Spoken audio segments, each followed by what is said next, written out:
Hello friends, my name is Kajal और आप सभी का स्वागत है मेरे चैनल पर। और आज के इस वीडियो में हम डिस्कस करने वाले हैं कि आप किसी भी हिंदी वाक्य को संस्कृत में कैसे अनुवाद कर सकते हो, क्योंकि आपके एग्जाम में ये तो तय है कि 100% इससे रिलेटेड एग्जाम में प्रश्न पूछे जाएंगे। तो आज के इस वीडियो में हम यही डिस्कस करेंगे और बहुत ही ईजी है। आप इस वीडियो को देखने के बाद आपको खुद किसी भी हिंदी वाक्य को संस्कृत में बना सकते हो। तो चलिए फ्रेंड्स, हम स्टार्ट करते हैं और बहुत ही अच्छे से, मतलब बहुत ही, अगर आप बहुत ही इसे टफ समझ के पढ़ोगे तो आप कभी नहीं समझोगे, लेकिन अगर आप इसे इजी समझ के पढ़ोगे तो बहुत ही आसानी के साथ आपको संस्कृत में अनुवाद करना आ जाएगा। तो चलिए स्टार्ट करते हैं। तो सबसे पहले तो मैं आपको ये बता दूं कि आपको 3 ये याद होना चाहिए। जैसे कि फर्स्ट है आपका शह तौ ते, दूसरा है त्वम युवाम युवम, अहम अवाम वयम। इसका अर्थ क्या होता है तो ये भी बताते चलती हूँ। स का अर्थ होता है वह, तो का अर्थ होता है वह दोनों या फिर वे दोनों, ठीक। ते का होता है वे सब या फिर वह वे सब होता है। फिर होता है त्वम का, तो त्वम का होता है तुम, युवाम का होता है तुम दोनों, और युवम का हो जाता है तुम सब। अहम का होता है मैं, अवाम का होता है हम दोनों, और वयम का होता है हम सब। तो ये आपको क्लियर हो गया। तो सबसे पहले तो आपको यही पता होना चाहिए, क्योंकि मान लीजिए पूछा जाए कि जैसे कि तुम दोनों पढ़ो, ठीक, तुम दोनों पढ़ो, तो अगर आपको पता ही नहीं रहेगा कि तुम दोनों पढ़ो का, तुम दोनों का संस्कृत में क्या कहते हैं, तब तक आप संस्कृत में अनुवाद नहीं कर पाओगे। पढ़ो को चलो मानते हैं आपको आता होगा, बट सबसे पहले आपको पता होना चाहिए कि तुम दोनों, हम सब, मैं, या फिर इन सब का संस्कृत में क्या होता है, ठीक। तो ये आपको क्लियर हो गया कि जैसे मैं नीचे लिख भी दी हूँ ताकि आपको याद हो जाए कि वह होता है, वे दोनों होता है, वे सब होता है, तुम का तुम होता है, युवाम का तुम दोनों होता है, युवम का तुम सब होता है, ठीक है। अहम का मैं होता है, अवाम का हम दोनों होता है, हम सब का होता है वयम, ठीक है। तो चलिए अब देख लेते हैं कि कुछ इम्पोर्टेंट, और सबसे मेन इम्पोर्टेंट ये कि स्त्रीलिंग में, जैसे कि हमने कल पूछा भी था, ठीक, बहुत सारे मैक्सिमम ने इसका आंसर भी दिया था। बहुत बढ़िया कि पूछा था मैंने कल की वीडियो में कि वह पढ़ता है का संस्कृत में अनुवाद क्या होगा, तो बहुत ही अच्छा आंसर आया था, सह पठति। तो चलिए यही एक एग्जाम्पल के थ्रू देखते हैं। जैसे कि मान लीजिए, मैं सभी विस्तार से बताऊंगी क्या पूरा नियम रहता है, बट एक बार ऐसे ही बता दूं। जैसे कि आपका दूसरा है, कल पूछी थी सह वाला, तो आज पूछती हूँ तौ, तो हो जाएगा कि वे दोनों पढ़ते हैं, तो वे दोनों पढ़ते हैं, और इसका हो जाएगा कि तुम दोनों पढ़ते हो, और आवाम का हम दोनों पढ़ते हैं, ठीक। इन तीनों का संस्कृत में अनुवाद कैसे होगा? फर्स्ट है आपका कि तुम दोनों पढ़ते, नहीं, वे दोनों पढ़ते हैं, ठीक। तो वे दोनों पढ़ते का हो जाएगा आपका तौ पठत, ठीक, क्या होगा? तौ पठत। दूसरा है आपका कि तुम दोनों पढ़ते हो, तो इसका हो जाएगा कि युवाम पठत, हम दोनों पढ़ते हैं, तो इसका हो जाएगा आवाम पठावा। अब बताइए इसमें कहाँ, क्योंकि सबसे पहले आपको अगर धातु रूप याद होगा तो आप बहुत ही आसानी से किसी भी हिंदी वाक्य को आसानी के साथ आप संस्कृत में अनुवाद कर सकते हो। अब सोच रहे हो ते का क्या अर्थ होगा, युवम का क्या होगा, वयम का क्या होगा, तो ते का हो जाएगा कि वे सब पढ़ते हैं, तो इसका हो जाएगा कि ते पठन्ति। युवम का कि तुम सब पढ़ते हो, तो इसका हो जाएगा युवम पठत। वयम का हम सब पढ़ते हैं, तो इसका हो जाएगा वयम पठामा, ठीक। जैसे कि तुम का हो जाएगा कि तुम पढ़ते हो, तो इसका हो जाएगा कि तुम पठसी। मैं पढ़ता हूँ, तो इसका हो जाएगा कि अहम पठामी। अब देखिए सबसे इम्पोर्टेंट बात, यहाँ मैं एक बात बता दूं, अगर यही आपका हो जाए कि वह पढ़ती है, तो आप ऐसे थोड़ी ना कह सकते हो कि सह पठती, बिल्कुल गलत हो जाएगा। वहां आपका होगा सा पठती, ठीक है। तो जैसे कि आपका दूसरा हो जाएगा कि वे दोनों पढ़ती हैं, ठीक, वे दोनों पढ़ती है, तो इसका हो जाएगा कि ता पठत, ठीक। फिर हो जाएगा कि वे सब पढ़ती है, तो हो जाएगा आपका ताह पठन्ति। तो इस तरीके से आपका स्त्रीलिंग में हो जाता है सा ते ता।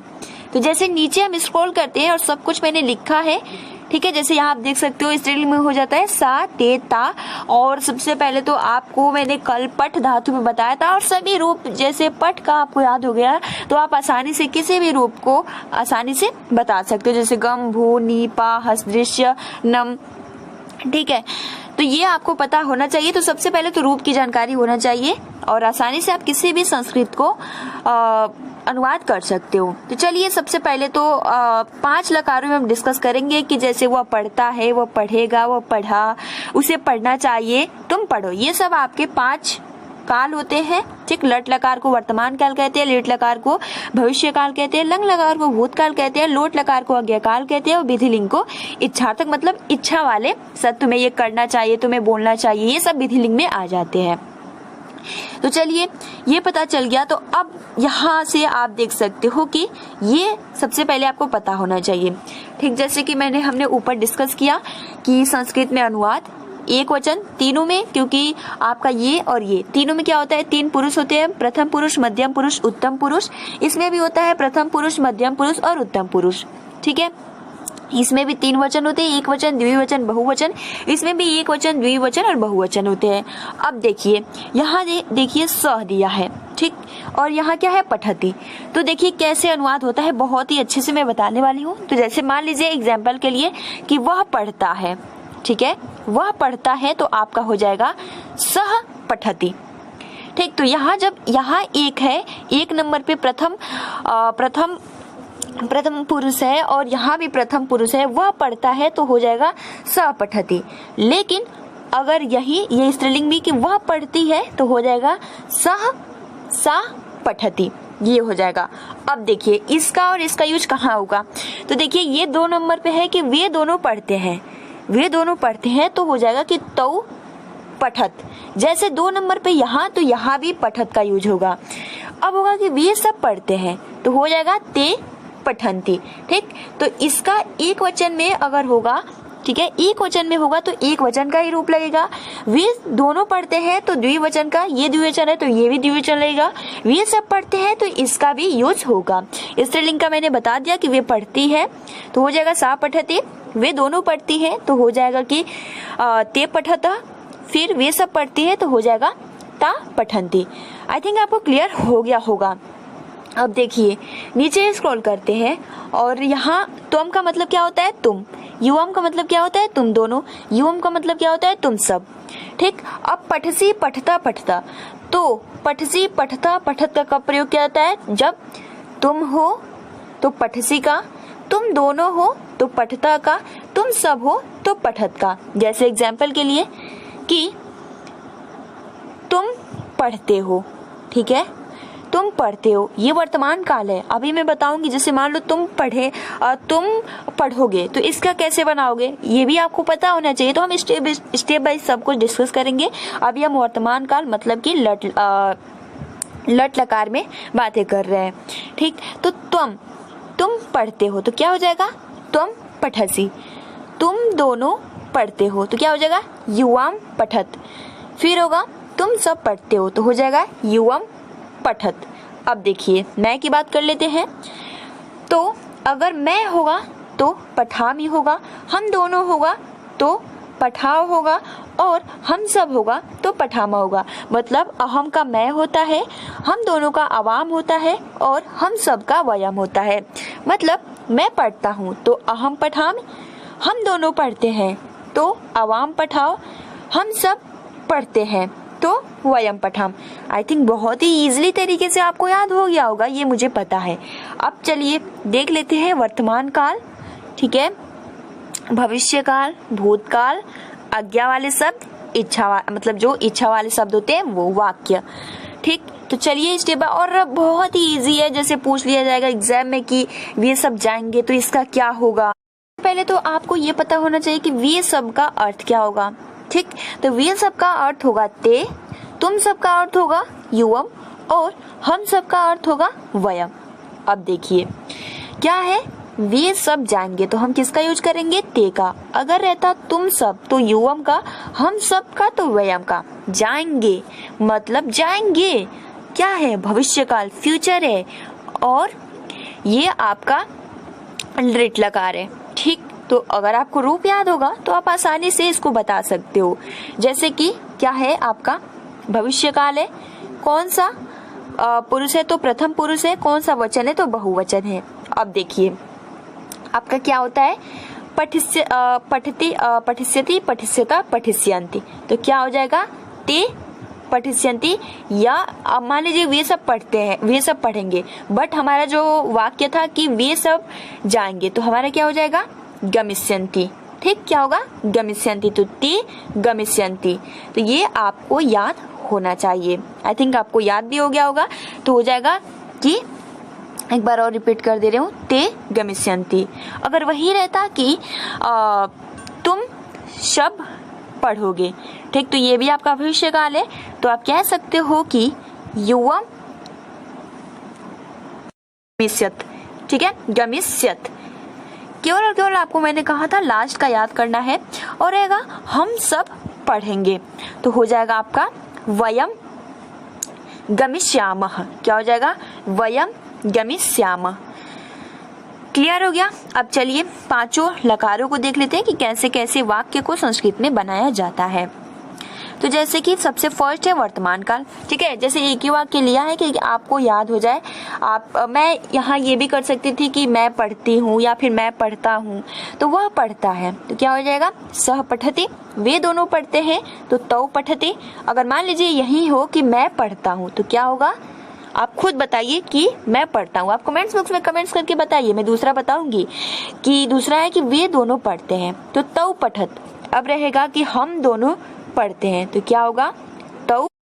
तो जैसे कि हम कह रहे हैं कि हम दोनों पढ़ते हैं, तो हम दोनों पढ़ते हैं, तो हम दोनों आपका हम का जो रूप है मैं, हम दोनों, हम सब, तो क्या होता है अहम, आवाम और वयम।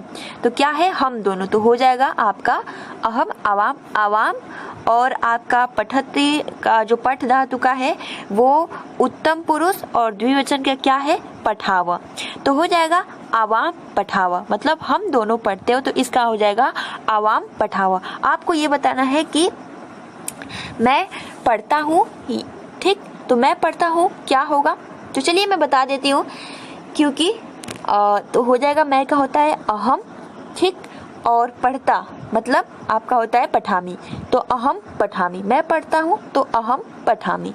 क्लियर हो गया। तो बस ऐसे ही वाक्य बनते हैं, बहुत इजी है। वे सब पढ़ते हो तो हो जाएगा ते पठन्ति। अब रहता कि हम सब पढ़ते हैं, तो जैसे कि यही आपका रहता कि हम सब पढ़ते हैं, ठीक, तो हम सब पढ़ते हैं, तो आपका मैं का होता है मैं, हम सब, हम दोनों, हम सब, तो इसका हो जाता है अहम, आवाम, वयम, तो हम सब का हो जाएगा वयम, ठीक। और ये किसका है उत्तम पुरुष बहुवचन है, तो फिर हम पठ धातु का उत्तम पुरुष बहुवचन देखेंगे तो क्या होता है, ये आपका जो पठन्ति है ये प्रथम पुरुष बहुवचन है, तो इसलिए जो आपका हो जाएगा पठामी, पठावा, पठामा, तो यहाँ आपका हो जाएगा वयम पठामा, ठीक। ये भी क्लियर हो गया। अब देखिए भविष्यकाल, वह पढ़ेगा, तो हो जाएगा सह पठिष्यति, वे दोनों पढ़ेंगे, तौ पठिष्यति, वे सब पढ़ेंगे, तो ते पठिष्यन्ति। उसके बाद भूतकाल, वह पढ़ा मतलब बीत चुका है, श अपठत। केवल और केवल आपको बस वही जिस लाइन का एक वचन तो इसमें भी एक वचन, द्विवचन होगा तो इसमें भी द्विवचन होगा, बहुवचन होगा तो इसमें भी बहुवचन होगा, बस केवल आपको ये ध्यान देना है और आप आसानी से इसको कर सकते हो। वे दोनों पढ़े तो तौ अपठताम, वे सब पढ़े तो ते अपठन। फिर विधिलिंग उसे घर जाना चाहिए, मतलब इसमें चाहिए के लिए, ठीक, तो सह गृह गच्छति। फिर है कि हम सबको बोलना चाहिए, तो वयम वदेम, ठीक, क्योंकि हम सब, तो हम सब है तो वयम लगेगा, और बोलना का भी उत्तम पुरुष बहुवचन ही लगेगा। अब लास्ट है आपका लोट लकार, तो जैसे कि आपका पांचवा है, इसमें क्या दिया जाता है आज्ञा दिया जाता है कि तुम पढ़ो, तो हो जाएगा कि तुम पढ़े, तुम दोनों पढ़ो तो हो जाएगा युवाम पठेतम, तुम सब पढ़ो तो युवाम पढ़े। तो ये थे कुछ नियम जो आपको पता होना चाहिए, और एग्जाम में 1 से 2 प्रश्न इससे पूछता है तो आप आसानी से कर सकते हो।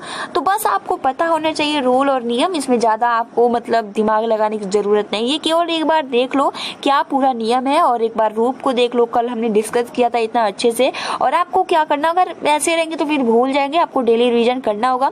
फिलहाल आज की इस वीडियो में इतना ही। हम नेक्स्ट टॉपिक पे, क्योंकि बहुत सारे कमेंट्स आ रहे हैं कि विभक्ति और वचन के बारे में वीडियो बनाइए, तो हम अगली वीडियो में इसी पे मिलते हैं। तब तक के लिए आप अपना अच्छे से प्रिपरेशन करते रहिए। तब तक के लिए thanks for watching, take care and best of luck.